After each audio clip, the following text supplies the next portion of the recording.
Akibat sakit hati dikatai pengangguran, seorang anak gelap mata hingga tega membunuh ayah tirinya.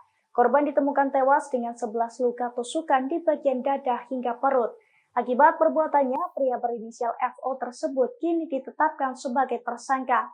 Saat ditangkap, FO pun sempat membuat skenario dengan pura-pura gila agar terbebas dari hukuman. Ia bahkan sengaja menenggak 30 saset obat batuk agar halusinasi, namun hal itu rupanya tidak mampu mengelabui polisi. Hal itu disampaikan Kapolres Metro Jakarta Utara, Kombes Gideon Arif Setiawan pada Selasa 2 Agustus 2023. Gideon mengatakan hasil forensik FO dinyatakan sehat dan tidak mengalami gangguan jiwa. Diberitakan sebelumnya FO membunuh ayah tirinya Cecep di rumah mereka, tepatnya di Jalan Bidara Raya, Gang Rakyat, Pejagalan, Penjaringan, Jakarta Utara pada Sabtu 22 Juli 2023 sekira pukul 1 waktu Indonesia Barat.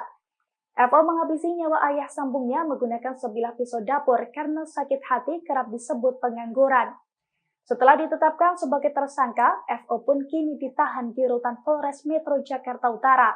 Sejauh ini penyidik masih menjerat FO dengan pasal 338 KUHP tentang pembunuhan dengan ancaman hukuman 15 tahun penjara.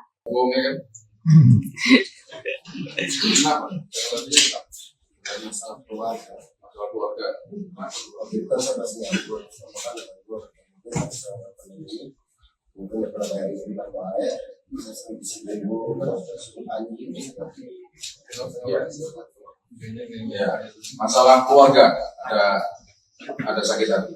Ya. Terima kasih sudah nonton. Jangan lupa like, subscribe, dan share ya.